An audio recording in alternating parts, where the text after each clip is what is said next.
Maravilha, gente. Tudo na paz com vocês? Eu espero que sim. Pessoal, eu gostaria de comentar com vocês hoje a respeito de um assunto, como vocês devem ter visto aí na chamada do vídeo, a respeito da morte do rock, né? É um assunto já tão batido e cada um tem uma versão do que acontece, mas eu vou dizer que o rock ele realmente ele morreu. Pro mainstream ele morreu. E eu estava assistindo um programa agora do Castrinho, Edson Castro, ele era do Manual do Homem Moderno, e às vezes eu acho que ele tem uns assuntos meio bobo, mas às vezes ele traz uns levantamentos bem legal. E ele estava fazendo uma reação, eu não lembro agora do nome do rapaz que estava falando a respeito desse assunto, sobre a morte do rock, e eu achei bastante pertinente muitas das coisas que ele estava falando ali, e inclusive do que o rapaz estava falando também. O rock realmente morreu. Eu vejo algumas pessoas comentando assim, porque o rock, a origem dele, a essência dele é underground. Não, cara, é mentira, porque Beatles, Rolling Stones, Elvis Presley, porra, irmão, como é que você vai dizer que isso aí é underground? O rock, ele moldou a cultura americana, britânica, europeia como um todo, e teve uma reviravolta aqui também quando chegou aqui no Brasil, né? Tanto que a Jovem Guarda é toda inspirada nessa cultura de rock americano, da rebeldia, né? Desse sentimento mesmo adolescente, de trazer para fora o que está mostrando e tudo mais. Então, eu acredito que essa turma aí da antiga, eles ainda pegaram uma essência boa e tudo mais, mas depois, tipo, eu acho que elitizaram muito o rock. Nós, roqueiros, elitizamos demais. A gente, para tu ter ideia, tem gente que acha que não aceita mistura. O Sepultura, quando começou a fazer as misturas com atabaque, aquela parte de percussão toda trazendo a brasilidade, o pessoal diz que ali o Sepultura morreu. Tem gente que, como eu já disse aqui no outro vídeo, diz que Metallica morreu no Kill 'Em All. Eu sou fãzaço de Iron Maiden. Eu tenho todos os CDs do Iron Maiden de estúdio, tenho alguns ao vivo. E é a única. Só tem dois artistas que eu compro lançamentos, assim, porque eu sou fã e eu tenho coleção de verdade, que é o Iron Maiden, né? E o outro é o Edu Falaschi e o Angra também. Mas o Iron Maiden, por exemplo, vou dar um exemplo porque eu sou fã de Iron Maiden. Meu irmão, experimenta falar o que eu vou falar aqui. Cara, eu não gosto de todas as músicas do Iron Maiden, não gosto de todos os álbuns do Iron Maiden. Tem algumas músicas que eu passo, irmão. Eu pego o CD e simplesmente alguma música eu não gosto de ouvir. Tem shows que você vê nitidamente que o Bruce Dickinson dá umas desafinadas e tudo mais, mas, cara, você chega lá num comentário e fala qualquer coisa, meu irmão, você vai ver, tem 2.500 comentários lá dizendo que você é isso, que você é aquilo, te mandando para aquele lugar, de que você não conhece nada, de que você é funkeiro, entende, cara? Então, eu acho que nós mesmos, os próprios roqueiros, foram quem mataram o rock quando a gente começou a dizer o que é proibido e o que pode, os elementos que podem ser colocados. Foi ficando chato, a geração foi mudando e a gente não abriu espaço para a nova geração, só com muito preconceito. O roqueiro, não só o roqueiro, mas como eu gosto de rock, então vou falar do que eu conheço, que é um povo preconceituoso. Com o próprio roqueiro. Eu fui jovem também fui chato, cara. Mas aquilo ficou lá na adolescência. Porque a galera que gostava de heavy metal, quando olhava uma galera que gostava de punk, falava, pô, não, isso aí é lixo, anda todo rasgado, isso aí é fedorento. Tinha esses negócios. E a última grande oportunidade que a gente teve de renovação foi com o emo, né, cara? Assim, que eram originais, era uma banda, pô, falava de melancolia, eles falavam de problemas existenciais que eram adolescentes. Eu fui de uma outra geração do emo, né, uma geração anterior. Então, quando o emo estava surgindo, eu já estava ali, cara, com meus 20 e poucos anos, indo para 30 anos, né? Então, não era a minha realidade. Era a galera de 16 anos, 17, que estava vindo contando os conflitos existenciais deles.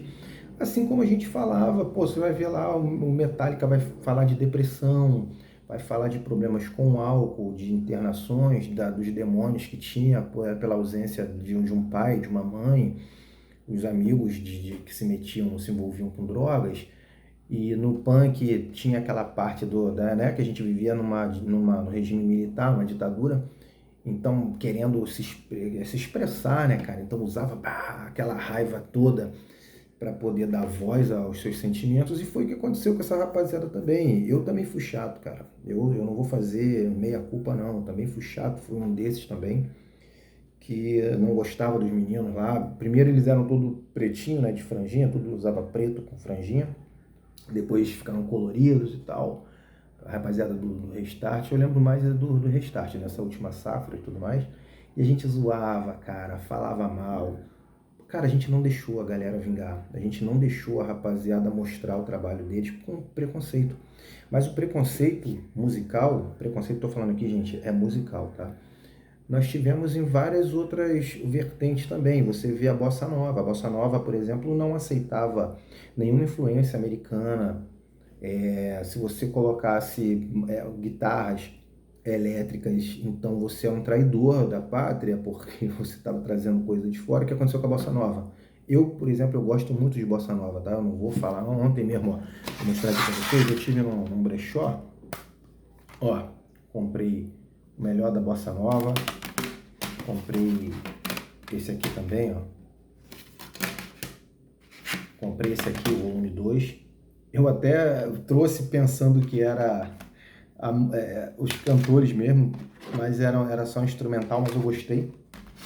Então, assim, eu tenho propriedade para falar porque eu gosto, eu consumo também a Bossa Nova e a MPB. E a MPB, por exemplo, a MPB também está dando os seus últimos momentos de agonia ali, de tá agonizando, porque não tem renovação, as renovações não são boas. A música, cara, ela tem que ser espontânea, ela tem que ser de dentro para fora, uma expressão romântica, melancólica, seja lá o que for que você esteja passando, poesia, né? Pode ser baseada em alguma coisa, mas tem que ser boa. Tem que ser boa e você tem que ouvir com ouvidos abertos para não deixar cair no preconceito. E a MPB mesmo, eu acho que daqui a 20 anos já não vai ter, porque a gente vai morrer. Eu tô com 45 anos, a gente está indo para um caminho já sem volta, tem mais passado do que futuro. Os cantores dinossauros também, você vê no próprio rock, tá todo mundo indo embora. E os expoentes que estão aí, cara, não estão tendo muito espaço, porque alguns são ruins, no caso da MPB. Eu acho que também vai acabar. Tem lá os dinossauros deles lá, o Caetano, a rapaziada, os baianos lá, enfim. Mas também daqui a pouco vão embora e vai ser isso, vai ficar por isso mesmo, vai ser só um estilo irrelevante. O rock hoje, nacional, por exemplo, é irrelevante. Você vai olhar no stream, eu estava olhando inclusive nessa entrevista do Castrinho, o rapaz estava mostrando estatística que no Spotify só 2% do que se ouve é rock, mas a maioria da culpa é nossa. A gente acaba com os nossos próprios artistas, a gente acaba com tudo, porque a gente se acha superior. E o problema todo é que deram ao rock um caráter divino, na qual vocês são devotos e não pode mexer com os seus deuses. E os próprios deuses, quando estão errados, vocês os abandonam, né? E querem que ele volte a ser o que eles eram. Você vê, mas isso é uma característica do povo brasileiro. A ingratidão, o não reconhecimento do antigo e o acolhimento do novo. Isso é musicalmente, gente, que eu estou falando, tá? Isso é do Brasil como um todo. Você vê o próprio funk, eu posso falar com conhecimento de causa, porque eu transito em todas as áreas. Eu sempre fui roqueiro desde de cedo, fui morar num bairro onde não tinha muitos roqueiros, eram só dois rapazes que não podiam sair, eles eram muito presos dentro de casa, então eles ouviam rock, a gente colecionava quadrinhos, então essa minha parte de rock ficou ali restrita a esses dois colegas que eu tinha. O Daniel e o Dudu eram dois irmãos, e tinha o Xande também. O Daniel falecido, o Daniel que Deus o tenha, o Xande e o Dudu estão nos Estados Unidos já há mais de 20 anos. Então eu queria sair, e nessa época não tinha muito... eu fui morar em Duque de Caxias, aqui no Rio de Janeiro, e o que se curtia era funk. Então eu queria sair, me divertir, comecei a me reunir com a galera que era do funk e comecei a curtir os bailes da vida e terminei gostando. Eu tô falando isso nos anos 90, 92, 93. 93, né? Eu comecei em 93, curti baile. Fiquei também até 98, mais ou menos, que depois o funk ficou chato, mudei de lugar, já fui para um lugar que curtia muito rock, depois fui trabalhar na Zona Sul, conheci uma galera legal, então comecei a ir para shows de MPB, fui diversificando, então eu gosto de música eletrônica, eu gosto da Eurodance, mas eu vejo isso, o preconceito voltando em todas as vertentes, cara. Eu vejo preconceito do povo brasileiro, no próprio hip hop, né? Porque você vê essa nova geração agora de trap, eles simplesmente ignoram os Racionais, né? Todo aquele cenário paulista e carioca que surgiram, principalmente os Racionais, né? Que são os grandes expoentes do hip hop, do rap nacional. Você nem conhece, não sabe quem é. Falando, o Mano Brown entrou muito para essa parada de política, então praticamente a parte também de cantor dele, assim, saiu, aí muita gente vai julgar pela parte política, aí eu sei separar. E tem isso também, a política se meteu no meio do rock, cara, e o rock sempre foi apolítico, né? Mas eu também entendo, cada um faz o que quiser. Mas aqui no Brasil, como a gente não entende de política, então ficou uma guerrinha de um lado, de outro, e nessa guerra aí todo mundo perde, cara. Todo mundo perde. E a galera que quer ouvir boa música tá com os ouvidos tapados por causa de política, não ouve o cara que deveria estar mandando as mensagens através da sua música, escolher o lado e ficar fazendo um discurso bobo, porque cada um tem, eu respeito a todo mundo, todas as vertentes. Então, mas eu vou num show de rock, eu quero ouvir rock. Mas tudo bem, ficou limitado a isso, né? Então, eu acho que o rock morreu sim, por causa da nossa incompetência de abraçar o novo, de respeitar o novo, principalmente.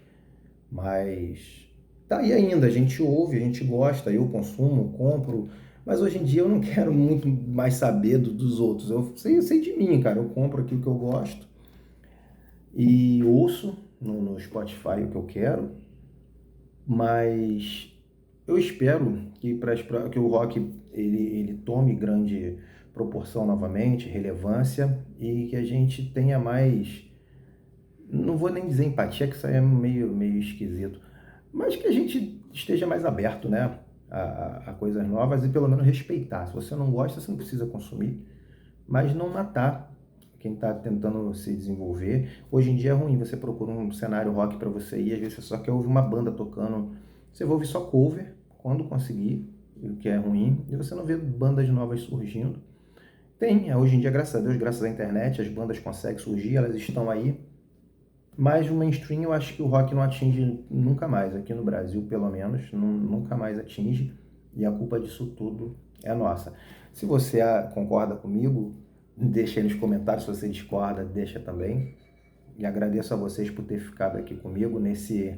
Não é um desabafo, eu sei lá, é só uma reação ao que eu vi do rapaz, e eu achei bem pertinente trazer aqui a voga pra gente. Tá bom, pessoal? Então fiquem todos com Deus, um abraço e até a próxima. Fui!